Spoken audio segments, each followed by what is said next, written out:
Hello, my name is Joyce Harper and I'm Professor of Reproductive Science at the Institute for Women's Health at University College London. And my latest book, called Your Fertile Years, is being published by Sheldon Press and is out in April 2021. Each week I am making a video and writing a blog summarising the key points of each chapter. And this video is about chapter 11, The Menopause is Not Far Away. Now, I have a very positive view about the menopause, and I think once a woman's been through the menopause, she can enter a really exciting time of her life. And some of the issues that can happen during her fertile years are now no longer a problem. And these include no more menstrual cycle, no more periods, no more premenstrual syndrome, no more mood swings, and no more need for contraception. Now, the menopause is actually divided into three sections. The perimenopause can start about 10 years before the woman actually goes through the menopause. And this is when some of the symptoms can happen, which I'll talk about in a moment. The menopause is actually defined as her last period. So when a woman over 50 goes for 1 year without having a period, she is then classed as perimenopause. And the average age that a woman will have her last period is age 51. Now, that's very much an average age. So that means that around about half the women will be younger than 51 and about half will be over the age of 51. And I often hear women in their 40s say, but I'm too young to go through the menopause. Well, they're not actually going through the menopause. They're starting the menopause. They're going through the perimenopause. And this can really start at any age, but it's very common from your early 40s. So the list of symptoms from the menopause are very long. We've got short-term symptoms, and some of them are listed here, such as mood changes, hot flushes, changes in our periods, genital and urinary problems, sexual difficulties, joint and muscle pain, and putting on weight. But the list is actually a bit longer than that. And then we've got long-term symptoms, the most common being osteoporosis. And my friend Lizzie Ellis runs Positivity, and she has made this wonderful menopause poster describing some of the key problems of the menopause, the key symptoms. And she wants to make sure that this is available in every GP surgery and family planning clinic, and so that women understand the symptoms of the menopause. And here's me and Lizzie at an event at UCL. So in this video, I'm just going to pick two of the short-term symptoms and explain them in a little bit more detail. So the first is the menstrual cycle changes. So what's going to happen is that our periods eventually will stop, but on the way to stopping, they can become very changeable. So they could be longer than normal or shorter than normal, heavier or lighter. They can often become more painful, and we can often experience more premenstrual syndrome or PMS.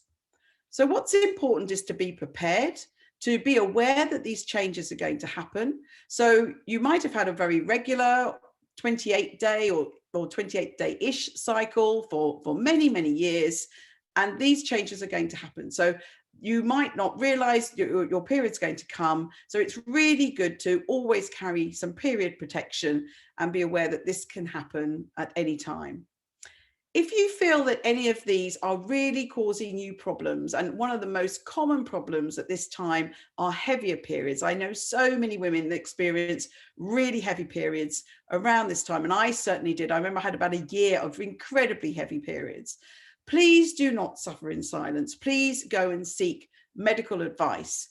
And I've been very concerned over the last few years of how many women are telling me that they are going to pay privately for gynecological menopausal problems. Please try and convince your GP that you have a problem and try and get this treated on the NHS. Many of you are not going to be able to afford this expensive menopausal treatment, and it's really ideal if you can be referred to a menopause specialist or a gynecologist who can help you get through these problems. There are many things that can be done to help you along the way. For heavy periods, you may have the Mirena coil or go on some contraception to try and make these lighter. So there's many hormonal methods certainly that can be used to try and help you along the way. The second thing I wanted to talk about is the mood swings. And what happens in these mood changes around the perimenopause is that women will experience an emotional response that is inappropriate to its trigger. So we can become much more emotional. And again, this can happen in your early 40s. And I see many women who become very despondent about their relationship, both with their partner, their family, their children, and also very anxious and stressful about their job. And I think they feel that their whole life is falling apart. And actually, this may be because of changes and fluctuations in their hormones, especially estrogen and progesterone, which can cause these problems. So I always think it's important for families, especially partners, to be aware that a woman may be perimenopausal. And I think if she's in her 40s and experiencing these issues out of character, then that's probably what's happening. And then I think everyone has to be a bit more sympathetic towards these problems. And I've got a whole list of different mood swings there. I'm not going to read them all out. But if you are in your 40s and you're experiencing these changes and you're feeling anxious, depressed, etc., then again, you may want to seek medical advice or just be aware that these are menopausal changes. If you think about PMS that can happen during your menstrual cycle and how many of these symptoms here are things that can happen during PMS, this can also happen during the menopause as those hormones go up and down. Now, in my book, I've covered all the other symptoms in a bit more detail, and I've also written quite a lot on how to cope with these symptoms. Sorry. Obviously, this is a question that women ask me regularly. What can I do to make these symptoms go away or certainly be manageable? And in chapter 3 of my book, I've talked a lot about well-being, and I think it's really important to balance these 4 pillars of our well-being: nutrition, exercise, sleep, and our mental health. And I very much look on the menopause as almost a wake-up call for women. It's time to get our well-being sorted out. And I think that we may have gone through life not exercising as much as we wanted to.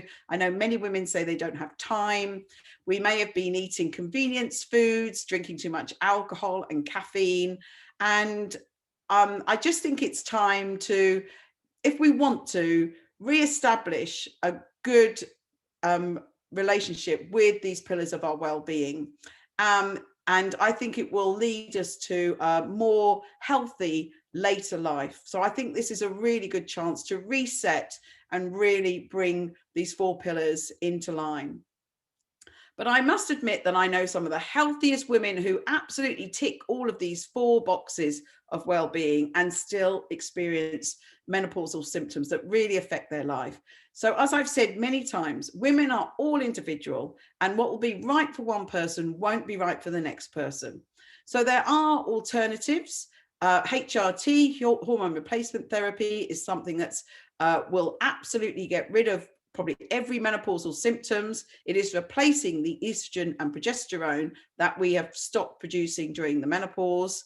There are other drugs that can be used as well. And there's some information about alternative therapies. And I go through all of this a lot in my book. HRT has had some bad press over the years because of the side effects, and it's a very controversial issue.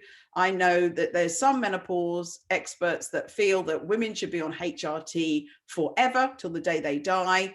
And then we've got the other extreme where there are people who feel that it's much better to manage this in a non-medical way, looking after our pillars of well-being. I've never taken HRT. I'm postmenopausal now for over 10 years.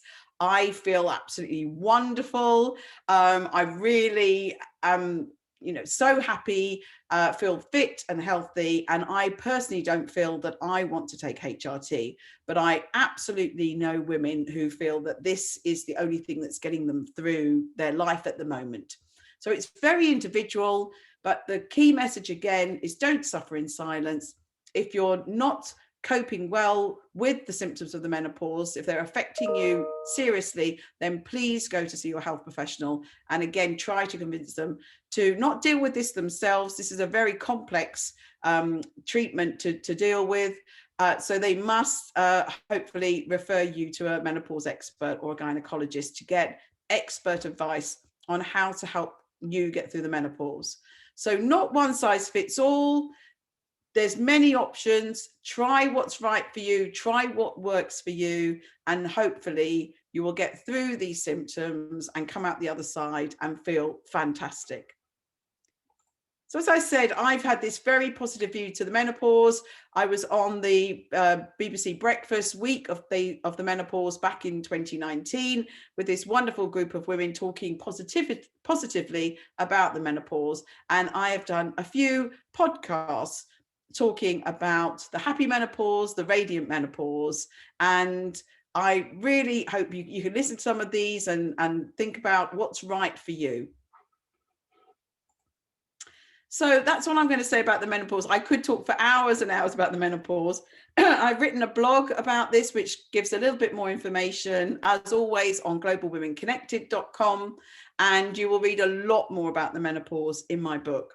So I hope that you found that useful. And if you are perimenopausal or have gone through the menopause recently, we are going to conduct a survey in spring 2021 to examine how women are learning about the menopause, because we're not taught this in school. It is on the UK curriculum now to teach about the menopause, but all of us around at the moment have not been taught about it. So keep an eye out on social media for the survey that we're going to do about the menopause.